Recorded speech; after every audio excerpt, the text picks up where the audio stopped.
The Seattle Seahawks are the world champions, and their own players cannot stop talking about a rookie who has not played a single regular season snap.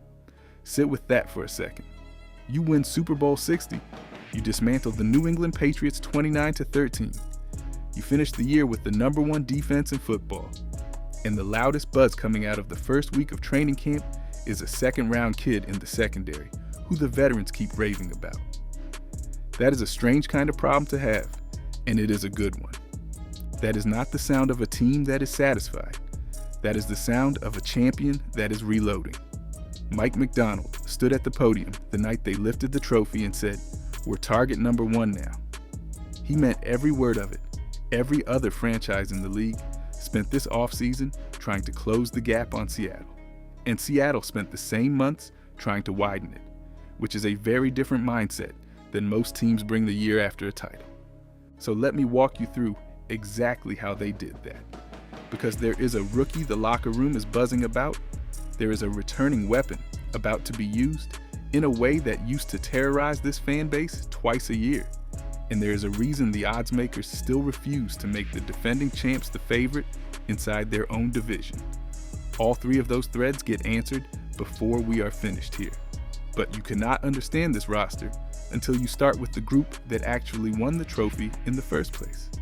But before we get into that, hit that like and subscribe button for more Seahawks and all the NFL content. Let's aim for 500 likes on this video. The defense was the engine all year, and in the biggest game of the season, it played like the best unit in the entire sport. In Super Bowl 60, Macdonald's defense sacked New England quarterback Drake May 6 times, forced 3 turnovers, and returned one of those takeaways for a touchdown. The league's own website put it about as plainly as you can. The #1 defense in football looked exactly like the #1 defense in football on the single night that mattered most, and it turned a championship stage into a personal highlight reel. The centerpiece of that group is Leonard Williams. In ESPN's off-season survey of coaches and front office executives, no interior defender in the entire league was ranked ahead of him. He is 32 years old. He is playing the final season of the 3-year deal he signed after Seattle traded for him. And just this week, he confirmed the two sides have finally started talking numbers. "There's been a few conversations," Williams said, "but nothing set in stone." Fair caveat, right there. Nothing is signed yet, so keep the celebration in your pocket until the ink is dry. Around Williams, the front is absolutely loaded. Byron Murphy II, a former first-round pick out of Texas, is entering year 3. And people inside the building are comparing his ceiling to a former Defensive Player of the Year on the interior. Jaron Reed is still anchoring the middle. DeMarcus Lawrence and Derek Hall are winning off the edge, with veteran Uchenna Nwosu healthy and back in the rotation. This is the best position group on the roster, top to bottom. But every champion loses pieces in the spring, and Seattle lost some real ones. That story starts on the other side of the ball. Flip over to the offense, where the single biggest change is the man now calling the plays. Clint Kubiak built a top 3 scoring offense in his 1 year in Seattle, then cashed that success in for the Las Vegas Raiders head coaching job. To replace him, general manager John Schneider and Macdonald hired Brian Fleury away from the San Francisco 49ers after 13 seasons of NFL assistant work. The entire bet here is continuity. Almost everything Kubiak put on tape last year translates cleanly into Fleury's system, so these players are not starting over from scratch. The quarterback is the proof of concept for that plan. Sam Darnold walked into Seattle, leaned hard on the run game, threw the football about as sparingly as any starter in the league, and still finished 3rd in the NFL in scoring on his way to a ring.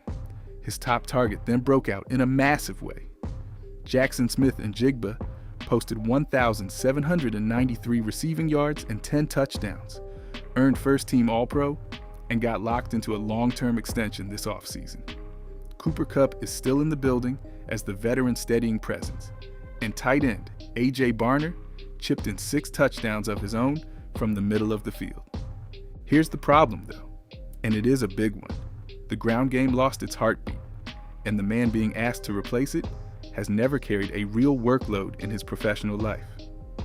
That is the part of this roster that nobody around the league wants to say out loud, so let me be the one to say it clearly, because it is the hinge the entire season swings on.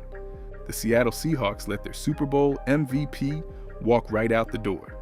Kenneth Walker III, the 41st overall pick back in 2022, ran for 135 total yards on the biggest stage in football, won the Super Bowl 60 MVP award, and then signed a 3-year, $45 million deal with the Kansas City Chiefs in March. Champions almost never let their finals MVP leave the building. Seattle did it on purpose, with their eyes wide open, and that decision tells you how they see the position. So why would a title team do that? Part of it is the money, and part of it is a health problem behind him. Zach Charbonnet, the natural next man up, tore his ACL in the divisional round and did not undergo surgery until late February. Here's a caveat worth flagging loudly. His timeline for this coming season is still genuinely uncertain, and the coaching staff has admitted as much, so Seattle simply could not build a backfield plan around him. That is the exact reason they spent a first-round pick on a running back in April. So the backfield is now a committee, and a young one at that. The projected lead back is rookie Jadarian Price, taken 32nd overall out of Notre Dame, an explosive downhill runner that scouts adored coming out. Behind him sits Emmanuel Wilson, a physical power back who spent 3 quiet seasons in Green Bay and never earned a real opportunity. And George Halani finished the playoffs strong in the number 2 role. Do the arithmetic on that group. Subtract a 1,000-plus scrimmage yard MVP, and you are now asking a rookie and a career backup to hold the entire line. That is a real gamble. And speaking of that rookie class, this is where the story gets fascinating. Now the rookies, and here's the kid the veterans will not stop talking about. Bud Clark was Seattle's second-round selection, 64th overall, out of TCU. He was a 3-time team captain for the Horned Frogs. He racked up 15 interceptions across 4 college seasons, including a pick-6 last year, and he can line up at deep safety or slide down into the slot without missing a beat. I'm versatile, and I'm a ball hawk, Clark told reporters the night he was drafted. The reason grown men in that locker room are already impressed is simple. He is exactly the kind of positionless, instinctive defender McDonald builds his entire scheme around. He is far from the only young piece worth watching. Nick Emenwari, the second-year safety who was flying all over the field and picking off passes in the Super Bowl, is recovering from a minor ankle procedure that McDonald has said will not sideline him long-term. Riley Mills, the second-year lineman out of Notre Dame, is healthy and pushing hard for defensive line snaps in a deep rotation. And third-round corner, Julian Neal, brings the kind of length and physicality to a secondary that lost some real depth in free agency this spring. The smart part is how Seattle is choosing to handle all of them. According to camp reporting out of Renton, the coaches are handing the proven veterans the first team reps early and letting the young players earn their way up the ladder. The rookies even reported a full week ahead of the veterans back on July 17th to get their learning out of the way. This is a Super Bowl roster. You do not throw kids straight into the fire when you are chasing a repeat. You develop them patiently behind men who have already won it all, and that patience is a luxury only the best teams get. Look at the division now, because that is the real story of this season. Seattle did not simply stumble backward into the Super Bowl. On the road there, the Seattle Seahawks buried the San Francisco 49ers 41-6 in the divisional round, then outlasted the Los Angeles Rams 31-27 in a genuine slugfest in the NFC Championship game. Those are the exact 2 franchises standing between this team and a second straight title, and both of them spent the offseason trying to catch up. The Rams in particular reloaded in a hurry. Los Angeles traded for cornerback Trent McDuffie and immediately made him the highest paid corner in football at $31 million per season, and the betting markets have actually installed the Rams as the favorite in the NFC West over the defending champions. Give the rival its due here, because I am not going to disrespect a good team. On paper, Los Angeles is loaded, they are well coached, and that respect from the odds makers is genuinely earned. But paper does not tackle anybody. The real gap between these teams is Seattle's defense. The same defense that forced 3 turnovers on the sport's biggest night and held that same Rams offense under 30 points in the game that punched Seattle's ticket. When your floor every week is a top-ranked defense, you stay inside every single game, and eventually the other team is the one that blinks first.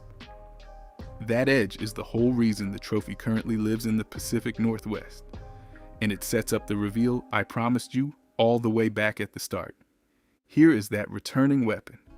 Rashid Shahed re-signed with Seattle this offseason on a 3-year, $51 million deal. And if you watched last January, you already know exactly why they paid him. Shahed arrived from New Orleans at the trade deadline, then opened the divisional round by taking the very first kickoff, 95 yards to the house against the 49ers. He was also the only player in the entire league with both a kick return touchdown and a punt return touchdown during the regular season, which is a genuinely rare stat. Now for the part that should scare the rest of the NFC. Longtime NFL reporter Albert Breer reported that with a full off-season to work, Fleury's staff plans to build gadget packages for Shahed, modeled on the way San Francisco once deployed Deebo Samuel, lining him up out wide, in the slot, and even in the backfield as a runner. Think hard about that. The exact style of player that torched this fan base for years is now the shiny new toy inside Seattle's own offense. That is the payoff.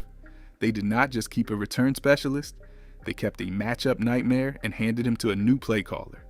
And there is real arithmetic sitting behind that decision. Take away Shahed's return touchdowns from last season entirely, and Seattle's path to the championship looks a whole lot shakier than the final record suggests. Re-signing him was the quiet, unglamorous move that keeps the entire operation humming into this year. Which brings us to the only real question left on the table. Can this group actually go out and do it all over again? So can the champs repeat? Or do the odds makers have this thing pegged correctly? Remember, the books currently favor the Rams over Seattle. I understand the logic completely, and I am not going to sit here and pretend Los Angeles is not dangerous. But here's precisely why I would still bet on the Seahawks. This is a roster deliberately built to run it back, and the front office structured the entire offseason around that single goal. Seattle carries one of the lowest dead cap numbers in the entire NFL, which is about the clearest financial sign there is that a team believes its championship window is wide open right now. Devin Witherspoon is closing in on an extension worth north of $30 million per year, according to NFL Network, on top of the 5th-year option Seattle already picked up. Williams is at the negotiating table. Jackson Smith-Njigba and Derek Hall are already locked up long-term. That is continuity everywhere you look, wrapped around a defense that just proved on the biggest stage that it is the best in football. So here's my line, and I genuinely want you to fight me on it down in the comments. The Seattle Seahawks win the NFC West again, they get back to the Super Bowl, and nobody else in this division is truly built to stop them when it matters. Tell me exactly where I am wrong below, and subscribe before the next breakdown drops. Because the moment the Witherspoon deal becomes official, we are getting a full video to you the very same day. The champs are not done. They are only just getting started.